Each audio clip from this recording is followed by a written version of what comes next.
Good afternoon.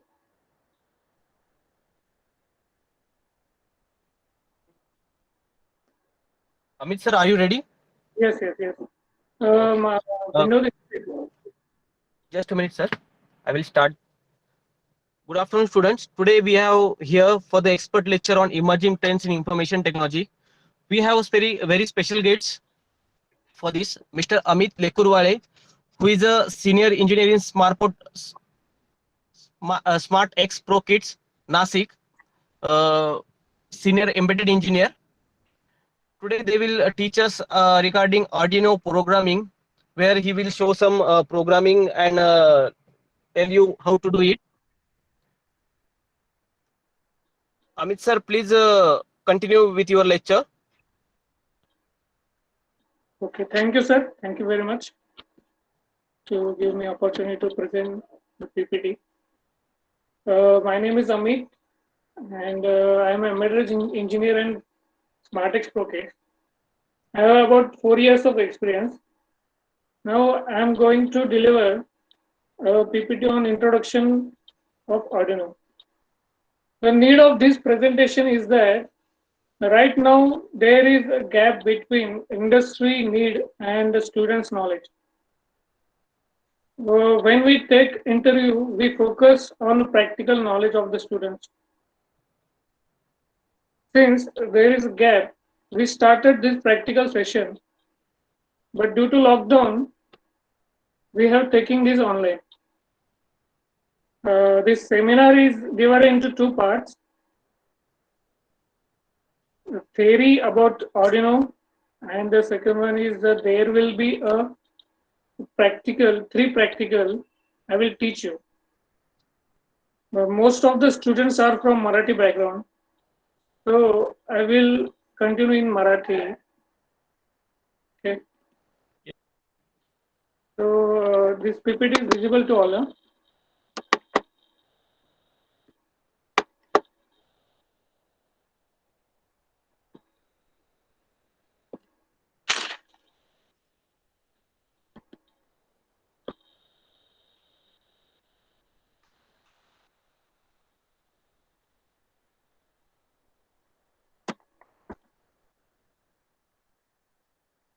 Okay.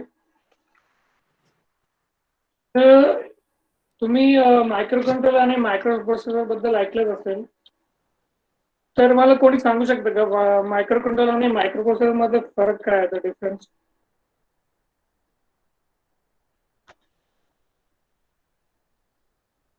कोणी पण सांगू शकेल का?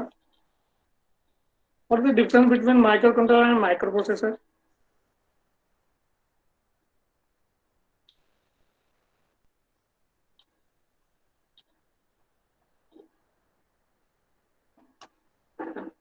Okay.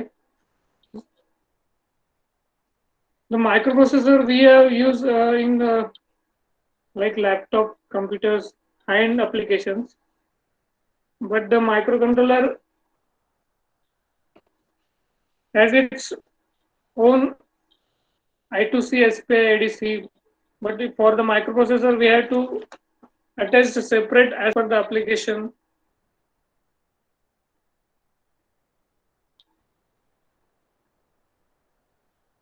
You know the where the microcontroller and microprocessor are used. The microcontroller are used in like AC, washing machine, refrigerators.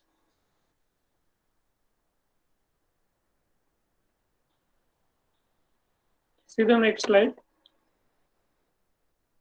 In Arduino, the basic microcontroller they use the Atmega 328P. This microcontroller is very popular, and it has more features than the conventional 8051 microcontroller.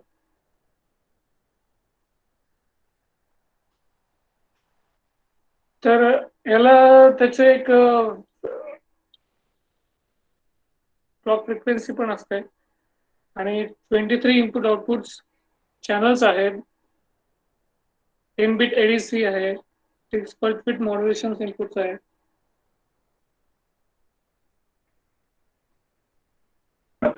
Amit sir, त्याला yes sir. PPT तुम्ही share करतात का काही? हो हो. PPT दिसत नाहीये. तुम्ही अलाव केलंय का सर पीपीटी? हो केलंय ना.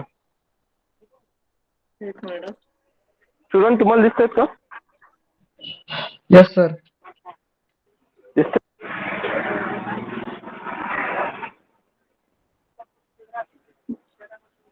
दिसतंय का आता?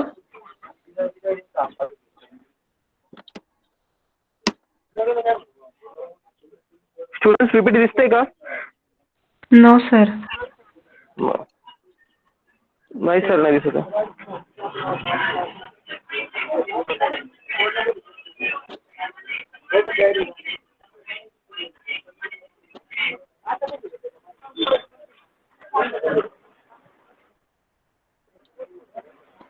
ओके दिसते. सर जे दुसरं ठिकाण जे आहे ते तुमच्या स्क्रीनला पिन करा, म्हणजे तुम्हाला पीपीटी विजिबल होईल. ओके सर, दिसते पीपीटी. आता चालू करा. Okay.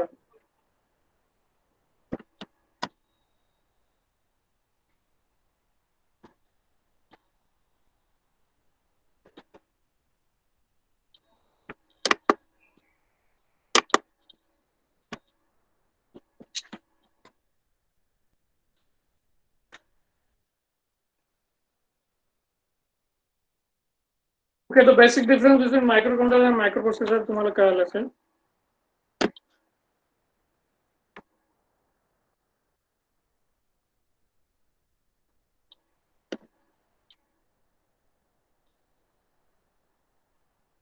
This microcontroller 8 mega 328 pin. Okay.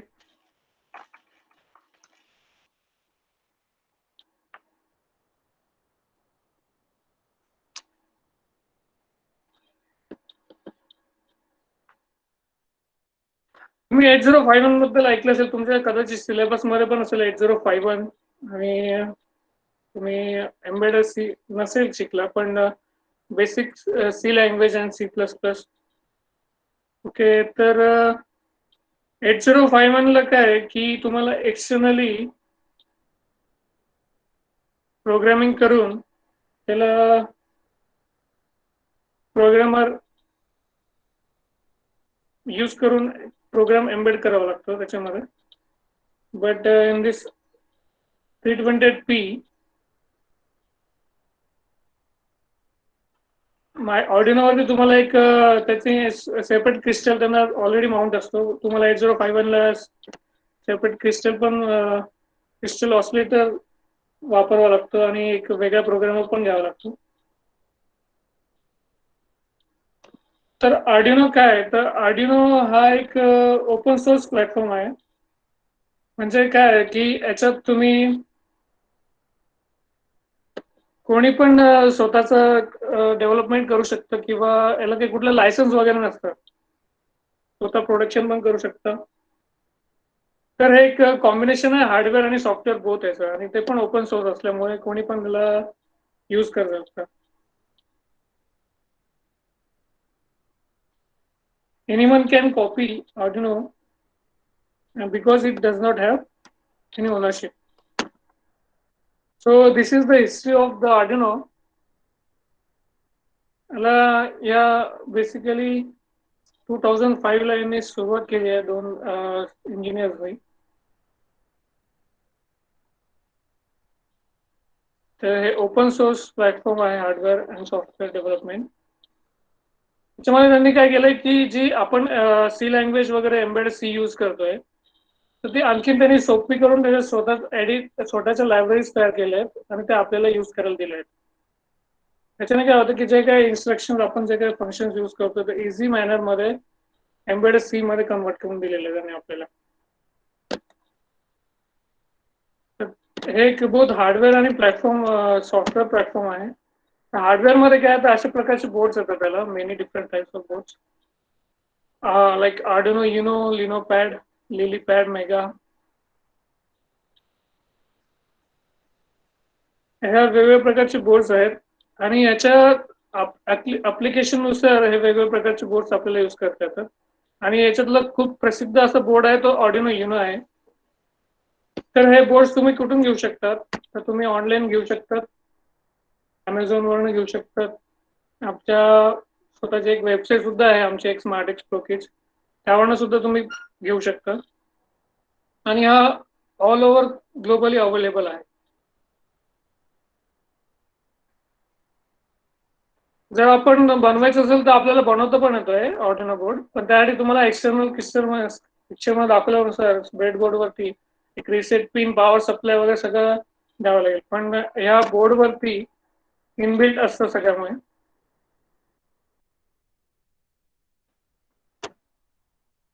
हा एक बेसिक ऑर्डिनो बोर्ड युनो आहे. यावरती काय काय आहे तर तुम्ही बघू शकता.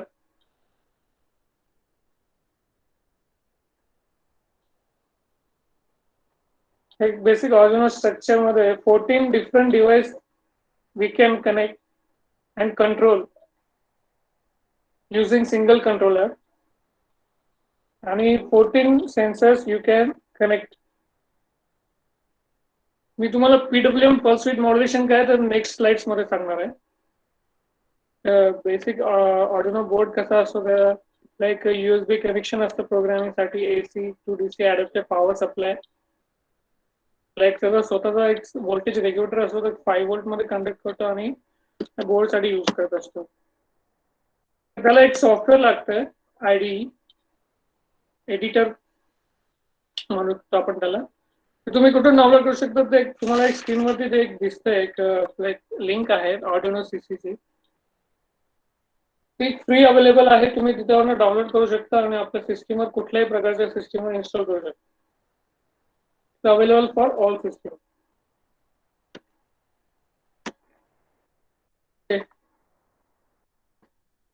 तर आपण सॉफ्टवेअर इन्स्टॉल केल्यानंतर आपल्याला एक अशा प्रकारची विंडो दिसते.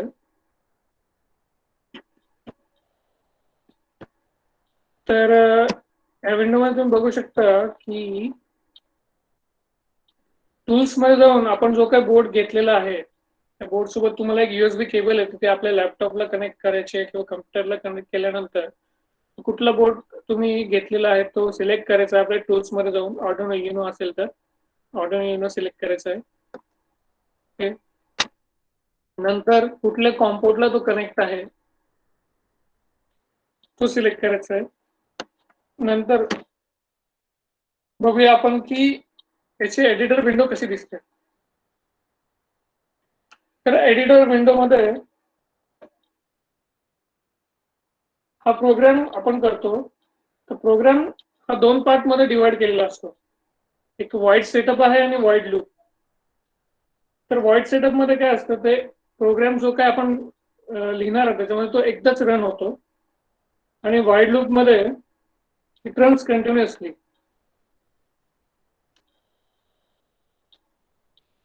In setup we do operation like setting pin input or output. म्हणजे आपण ज्या ऑर्डिनोच्या पिन्स आहेत त्या आपण इनपुट म्हणून यूज करणार आहोत की आउटपुट म्हणून यूज करणार आहोत ते डिक्लेअर आपण कुठे करणार आहोत, सेटअप या रिजन मध्ये. आणि in loop write logic what we are going to manipulate that pins. Okay, now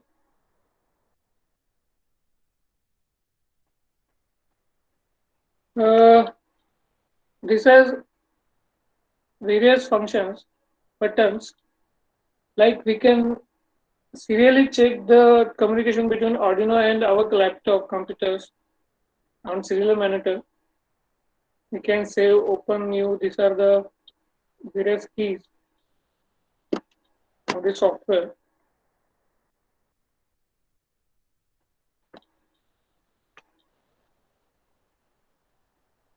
Now आपण प्रॅक्टिकल बघूया की एक छोटं प्रॅक्टिकल बघणार आहोत आपण, एक basic programme like hello world. तर याच्यातला जो हॅलो वर्ल्ड प्रोग्राम आहे तो आहे LED ब्लिंकिंगचा आहे. आणि छोटासा LED कनेक्ट करणार आहोत आणि त्याला ब्लिंकिंग कसं करतात प्रॅक्टिकल बघूया.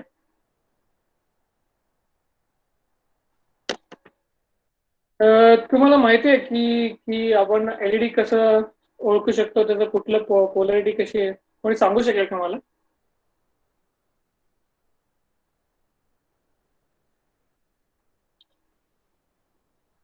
ओके, आयटीचे स्टुडंट्स आहेत. तुम्ही बघू शकता स्क्रीनवरती की एलईडी जो काय आहे तो आपल्याला दोन प्रकारे ओळखता येतो, की त्याचा पॉझिटिव्ह आणि निगेटिव्ह एनोड आणि कॅथोड. एक मोठी जी लीड असते त्या एलईडीला ती आपली पॉझिटिव्ह असते, आणि फ्लॅट साईड जर असेल एलईडीला तर फ्लॅट साईडची साईड जी असते ती कॅथोड असते. तर त्याला आपल्याला रेजिस्टर कनेक्ट करावा लागतो. तो आपल्या मायक्रो कंट्रोलरची जी पिन आहे ती 40 मिली एम्प पर्यंत मॅक्स करंट आउटपुट प्रोव्हाइड करत असते, पण आपल्याला जो एलईडी आहे त्याला 15 to 20 मिली एम्प पर्यंत करंट लागत असतो. त्यासाठी आपण एक रेजिस्टर यूज करतो for to protect the LED.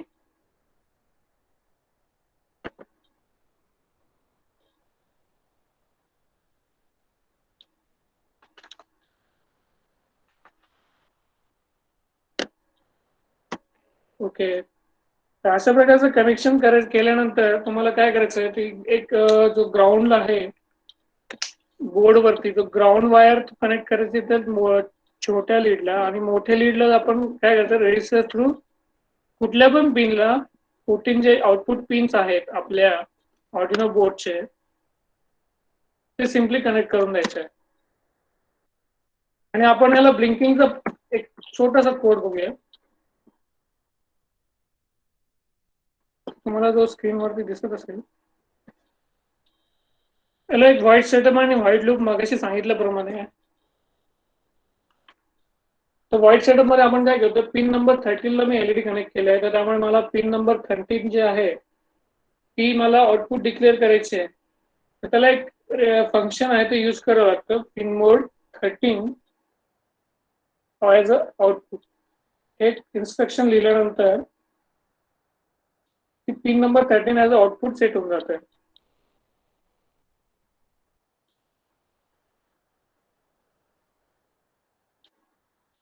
आणि पिन नंबर 13 ला आपल्याला हाय सिग्नल द्यायचं, म्हणजे त्याला ऑन करायचं आहे. तर आपण काय करतोय, 5 व्होल्ट सेंड करतोय. आणि किती वेळासाठी सेंड करायचं आपल्याला, त्याला एक डिले नावाचं फंक्शन यूज करतो मिली सेकंड मध्ये, मायक्रो सेकंड मध्ये. तर 1000 मिली सेकंड मध्ये डिले आपण त्याला देतोय, आणि तो ऑन केल्यानंतर पुन्हा त्याला ऑफ करण्यासाठी as a low signal send करतोय आपण. पुन्हा तो लूप मध्ये असल्यामुळे ऑन आणि ऑफ कंटिन्युअसली चालू होईल आणि ब्लिंकिंग त्याचं स्टार्ट होईल. बस हा कोड आपल्याला काय करायचा आहे, एकदा कंपाईल करायचा आहे. कंपाईल केल्यानंतर सेंड ऑप्शन की दाबून आपल्या बोर्ड आपण आपल्या ज्या लॅपटॉप कम्प्युटरला अटॅच केलेला आहे तो सेंड केल्यानंतर आपला एलईडी ब्लिंकिंगचा सिंपल प्रोग्राम तुम्ही बघू शकता स्क्रीनवरती. Just like this will start blinking. आपण याच्यामध्ये एक्सपेरिमेंट आणखी काय करू शकतो, ते आपण याला काय करू शकतो, याचा ब्लिंकिंगचा टाइम जो आहे तो रेट चेंज करू शकतो विदाउट आपण डिले यूज चेंज करून. पण आपल्याला जर विदाउट युझिंग डिले प्रॅक्टिकली जर आपण कसं करणार, तर त्याला आपण बघूया नेक्स्ट स्लाइड्स मध्ये. The difference between analog and digital आपण बघूया.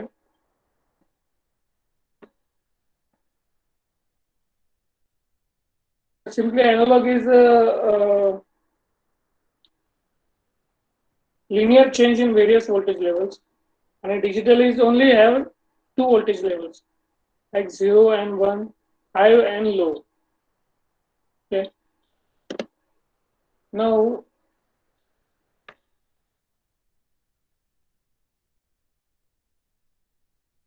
आपण बघूया की एलईडीचा डिमर वापरून त्या ब्लिंकिंग रेट सुद्धा चेंज कसा करायचा ते बघूया. अॅनालॉग इनपुट सेन्सर म्हणजे काय, की जे काही टेम्परेचर आहे, प्रेशर आहे किंवा ह्युमिडिटी आहे, ते अॅनालॉग फॉर्म मध्ये आपल्याला सेन्सर देत असतात. ते आपल्याला कन्वर्ट करायचं असतं डिजिटल मध्ये, because our micro controller can understand only digital language. So this has 6 analog inputs from A0 to A5 as shown in figure.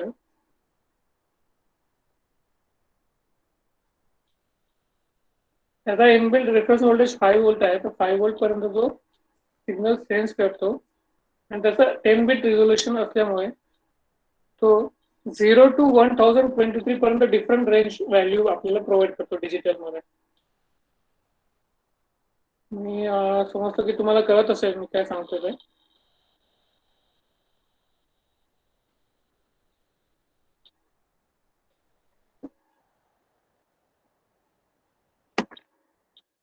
तर आपला जो अॅनालॉग जो आपण सेन्सर कनेक्ट करतोय तो अॅनालॉग आपल्याला डिजिटल मध्ये कन्वर्ट करण्यासाठी एक इन्स्ट्रक्शन आहे. Value is equals to analog read. ज्या काही पिन नंबरवरती आपण जे काही सेन्सर कनेक्ट केलेलं आहे त्याचं मेजरमेंट करण्यासाठी सिंपल इन्स्ट्रक्शन यूज करायचे आहे. Value analog pin in which value is a variable where digital value will be stored from analog pin. Okay, these are the potential in this. Voltage drop varies and also voltage.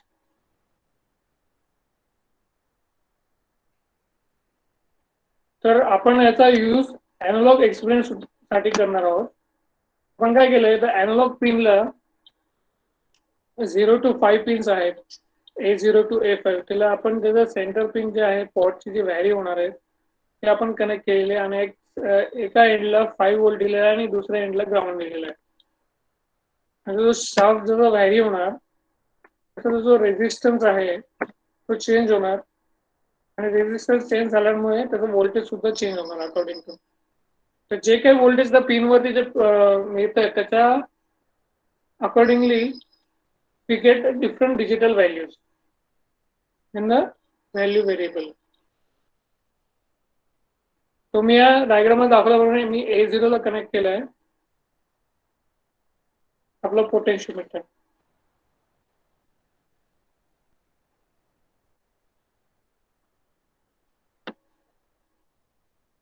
we can read this voltage. एक असं एक like this there is a linear output sensor सुद्धा आहे LM35. एक temperature sensor आहे ते आपल्याला काय प्रोव्हाइड करतं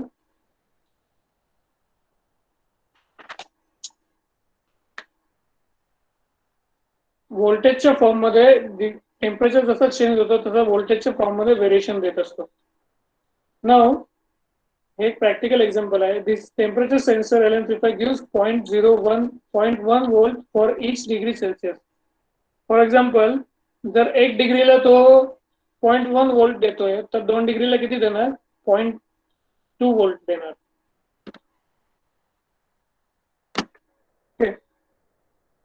तर या पॉट प्रमाणेच आपल्याला हा टेम्परेचर सुद्धा सेन्सर कनेक्ट करायचा असतो. 5 व्होल्ट ग्राउंड A0 ला आपण त्याचा इनपुट आउटपुट पिन आहे ती कनेक्ट केलेली आहे. ओके, तर आपण हा कोड बघूया टेम्परेचर मेजरमेंटचा. एक व्हेरिएबल घेतलाय इंटिजर टाइपचा INT करावं लागेल. एक टेम्परेचर पिन मध्ये एक व्हेरिएबल मध्ये मी कुठली पिन आहे ती A0 A1 ती सेट केली आहे आणि नंतर व्हाईट सेटअप मध्ये मी LCD कनेक्ट केलं. तर LCDचं जे काय हेडर फाईल मध्ये आपण जे काही फंक्शन्स आहेत ते 16:2 LCD आहे. म्हणजे काय की याला 16 कॉलम्स डिफरंट कॉलम्स अँड 2 रोज मध्ये हा जो आहे तो डेटा डिस्प्ले करत असतो. त्याला इनिशियलाइज केल्यानंतर एक डिले नावाचं फंक्शन यूज करून थोडासा टाइम द्यावा लागतो त्याला इनिशियलायझेशन साठी. आणि त्यानंतर मी मगाशी सांगितल्याप्रमाणे तुम्ही व्हाईट सेटअप मध्ये सुद्धा हे पिन डिक्लेअर करू शकतो इंटिजर व्हेरिएबल वगैरे. जर व्हाईट लूप मध्ये आपण बघूया की व्हॅल्यू या व्हेरिएबल म्हणजे पिन A0 ला माझं जे काही कनेक्शन केलेलं आहे मी तर ते अॅनालॉग रीड या इन्स्ट्रक्शननी त्याचं कन्व्हर्शन होणार. टेम्परेचर पिन कुठली पिन आहे ती मी डायरेक्ट इथे A0 सुद्धा लिहू शकतो टेम्परेचर पिनच्या ऐवजी. ही इन्स्ट्रक्शन बघू शकतो. तर जे काही कन्व्हर्जन होणार आहे त्याला मी मला डिग्री सेल्सिअस मध्ये डेसिमल व्हॅल्यू मध्ये कन्वर्ट करायचं. तुम्हाला डिजिटल मध्ये मिळतंय 0 to 1022 म्हटलं बायनरी मध्ये कन्वर्ट होतं ते 2:8 म्हणजे 10 बिटचा आपला जो एडीसी आहे ते 2:10 तर 1024 डिफरंट व्हॅल्यूज प्रोव्हाइड करतो. जर माझा रेफरन्स व्होल्टेज 5 आहे म्हणजे 5000 मिली व्होल्टचा आहे तर मला त्याला कन्वर्ट करावं लागतं फ्लोट मिली व्होल्ट मध्ये, कारण की तो जो आपला आहे मिली व्होल्ट मध्ये चेंज येत असतो आपला टेम्परेचर सेन्सर. तर मला त्याला डेसिमल मध्ये कन्वर्ट करावं लागतं परत त्या एक व्हेरिएबल मध्ये घेऊन. आणि हे जे इन्स्ट्रक्शन आहे एलसीडी डॉट सेट कर्सर, मी काय करतोय की माझा जो एलसीडीचा कर्सर आहे या इन्स्ट्रक्शन मी 0.0 म्हणजे 0th कॉलमला 0th रोला सेट करतोय आणि मी त्या एलसीडी वरती एक स्ट्रिंग पाठवतोय टेम्परेचर नावाची एलसीडी प्रिंट या फंक्शन. तर टेम्परेचर प्रिंट करणार. नंतर मी पुन्हा जो कर्सर आहे तो सेट करतोय सेकंड रोला आणि तिथे मी सेल्सिअस किती आहे ते टेम्परेचर सेंड करणार आणि पुन्हा त्याला पुढे एक सी नावाचा एक स्ट्रिंग सेंड करतोय आणि डिले किती वेळा मला हा शो करायचा म्हणजे तो कंटिन्युअसली टेम्परेचर सेन्स करत होणार आणि कंटिन्युअसली व्हॅल्यू व्हेरिएबल अपडेट होत राहणार आणि आपल्याला नवीन नवीन प्रकारचं जे काही टेम्परेचर व्हॅरिएशन आहे ते देत राहणार. पण आपल्याला किती वेळपर्यंत डिस्प्ले अपडेट करायचा की नाही करायचं तर त्यासाठी एक डिले द्यावा, एक फंक्शन यूज करावं लागतं. तेवढा वेळ तो आपल्याला जी काही व्हॅल्यू त्याच्या व्हेरिएबल मध्ये आपण स्टोअर केली होती ते आपल्याला डिस्प्ले करतो. आणि नंतर एक एलसीडी क्लिअर फंक्शन यूज करून जी ओल्ड व्हॅल्यू आहे ती इरेज होणार आणि पुन्हा न्यू अपडेट व्हॅल्यू कंटिन्युअसली आपल्याला डिस्प्ले होत राहणार आफ्टर 1000 मिली सेकंड. सो हा प्रोग्राम मध्ये तुम्हाला काही अडचण नाही येतपर्यंत काय?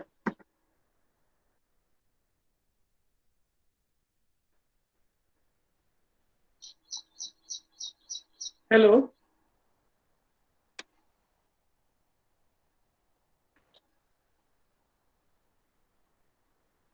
am I audible to Yes, sir. okay.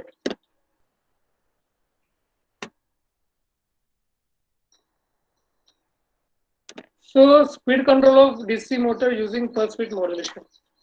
This is the second practical, third practical. So pulse width modulation काय आहे तर pulse width modulation मध्ये आपण एक like six pins आहेत या बोर्ड वरती, त्याला आपण pulse width modulation waveform provide करतो 3, 5, 6, 9, 10.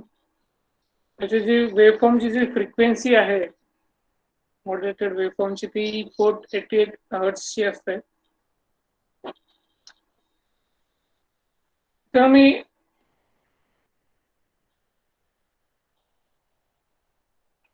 व्हॅल्यू व्हेरिएबल मध्ये 0 to 255 एंटर करतो आणि अॅनालॉग राईट हे इन्स्ट्रक्शन यूज करून जे काही माझे पल्स विथ मॉड्युलेशन पिन्स आहेत 3, 5, 6 ती पिनची एंट्री ह्या पिन वरती केल्यानंतर जे काही मी इन्स्ट्रक्शन व्हॅल्यू सेंड करणार आहे तर त्याप्रमाणे ती एक वेवफॉर्म आउटपुटला जनरेट होत असते.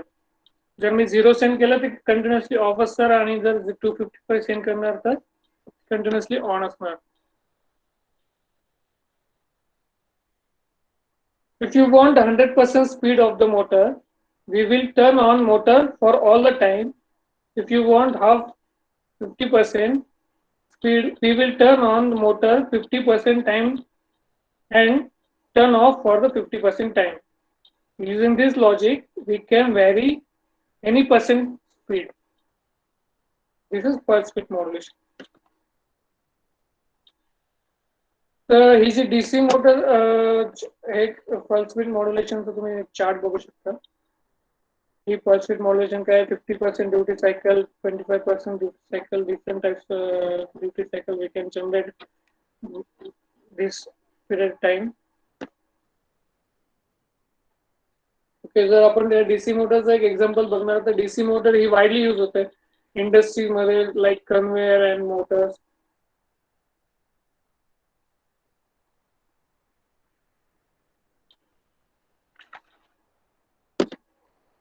ओके, डीसी मोटर जी आहे ती 9 व्होल्ट च्या पासून रेंज मध्ये असते. 9 व्होल्ट ची मी जे इथे डायग्राम मध्ये यूज करतोय can be also 12 volt 12 volt ची सुद्धा असते डीसी मोटर. पण आपला जो पल्स विथ मॉड्युलेशनचा आउटपुट आहे तो 5 व्होल्टच्या रेंजमध्येच आहे. तर आपण काय करा, आपल्याला ड्राईव्ह तर करायचं आहे. तर मी काय करतोय, तर एक सिंपल एक मॉसफेट घेतोय, तो यूज करणार आहे स्विचिंग डिव्हाइस म्हणून. त्याचे जे गेट पिन आहे, ड्रेन आणि सोर्स पिन आहे, तर याचे जे लॉजिक लेवल आहे 5 व्होल्ट पर्यंत आहे, पण it can handle more than 5 volt. तर मी हा कनेक्ट करतोय ॲज अ स्विच म्हणून. तर याला एक मोटर सुद्धा कनेक्ट केलेली आहे गेटने, सॉरी, ड्रेन साईडला. तर हा एक डायोड यूज केला आहे. तर simply to oppose the spike, it is a inductive load to protect damage to आपल्या ज्या मॉस्फेटला प्रोटेक्ट करण्यासाठी मी सिम्पली एक डायोड कनेक्ट केला, जो काय तो रिव्हर्स, तो स्पाइक जो जनरेट होणार तो आपल्या मॉस्फेटला डॅमेज नाही करता रिव्हर्सली सेंड करतो. त्याला एक बायसिंग केलेलं आहे 1 किलो ओमच्या रेजिस्टन्सने. जे काय मला पल्स विथ वेवफॉर्म मिळणार ती या मॉस्फेटला ऑन ऑफ करणार, आणि हा मॉस्फेट ऑन झाल्यानंतर माझी मोटर पण फिरायला लागणार आणि ऑफ झाल्यानंतर ऑफ होणार. It is simply started working pulse with modulation. तर हा डिफरंट कोड आहे, हा एलईडीचा कोड आहे. इकडे आपण याचा टाइम चेंज करू शकतो, ब्लिंकिंगचा, फेडिंग ऑफ, एलईडीचा ब्राईटनेस सुद्धा चेंज करू शकतो त्या प्रोग्रामनुसार. मी जर एलईडी पिन 6 ला कनेक्ट केले तर 6 ला इथे कनेक्ट केली. जर 30 ला कनेक्ट असेल तर इथे सिम्पली टू राईट 30.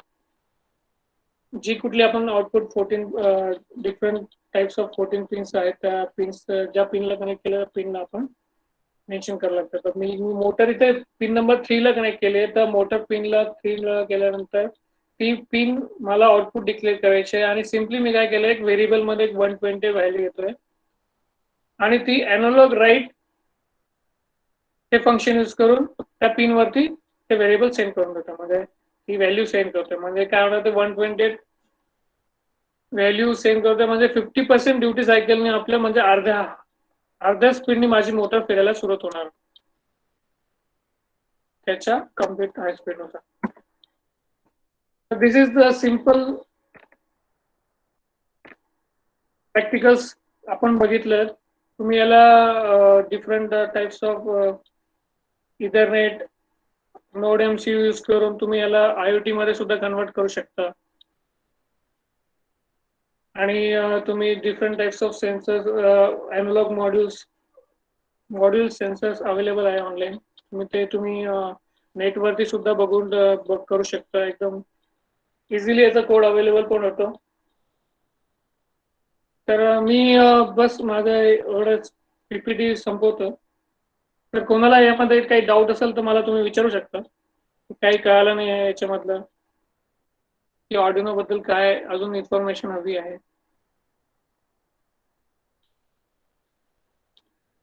कोणाला काही क्वेश्चन्स आहे तर विचारू शकता मला तुम्ही.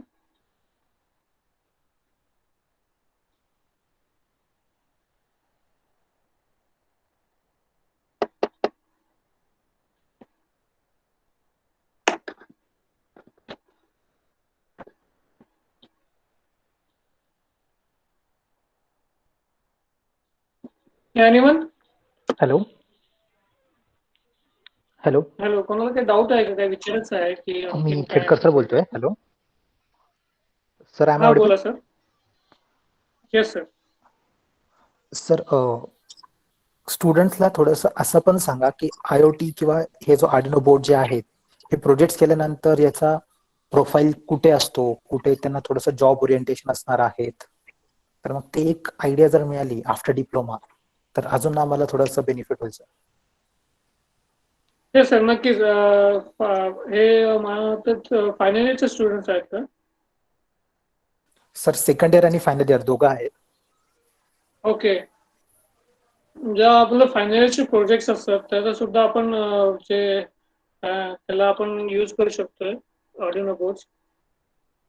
आणि इंटरनेट ऑफ थिंग्स मध्ये आयओटी जे काही प्रोग्राम्स यूज होतात त्याच्यात सुद्धा तुम्ही करू शकता याच्यामध्ये प्रोग्रामिंग.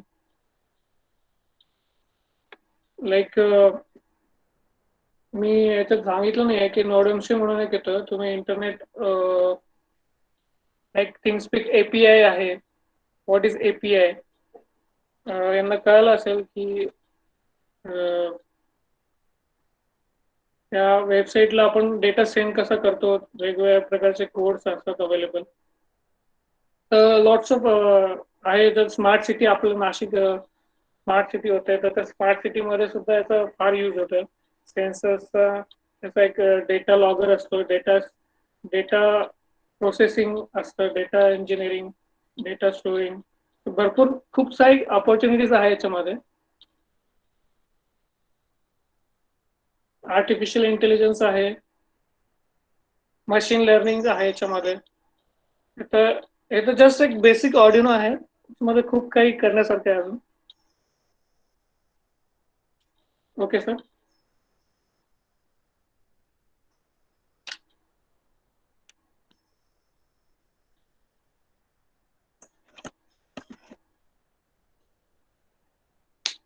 आपण प्रोव्हाइड करतो कुठल्या पण प्रकारची काही अडचण असेल, काही कोणाला काही डाऊट असेल, आपण आपल्या तत्काळ आमचं ऑफिस आहे, आम्ही हेल्प प्रोव्हाइड करतो आणि प्रोजेक्ट मध्ये सुद्धा यांच्या फायनल इयरचे. त्यांनी काही डाऊट असेल तर आणखी विचारू शकतो. स्टुडंट्स जर काही डाऊट्स असतील तर unmute your self and ask.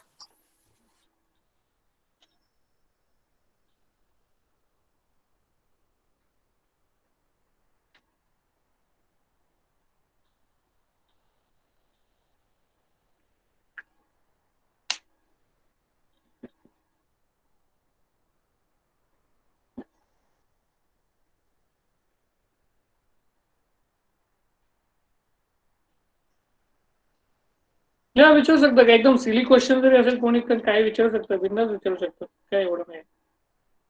Okay ठीक आहे.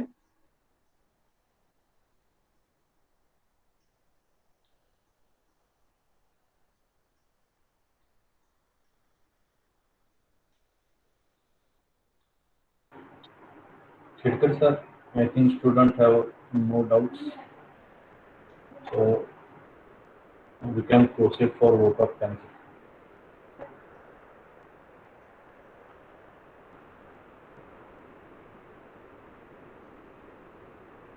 Okay sir, thank you. मला तुम्ही ऑपॉर्च्युनिटीज दिली प्रेझेंटेशन प्रोव्हाइड करण्यासाठी.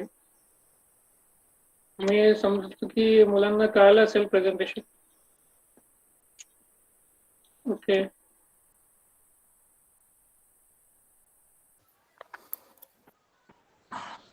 Thank you, sir. On behalf of MVP's RSM Polytechnic, thank you for giving your precious time, you're sharing your knowledge, experience, and the hands-on to the students. This will surely help our students to build a better project. कारण बरेचसे जे जण आहेत त्यांचा final इयरचा project IoT based आहेत. So maybe new concepts will be added into it, and those who are in the second year, surely they will be having a much more better platform what IoT is, and they will be thinking for about it. So once again, I thank you, Amit sir. I again like to thank all our students for patiently listening this program. And last but not the least, I would like to thank our principal sir, Dr. Ufade sir, management body, who have given us this platform to arrange such sessions for the students. So thank you, sir. Please stay home, stay safe. All the best, sir. Thank you. Thank you sir, thank you. So we declare the program is concluded. Students,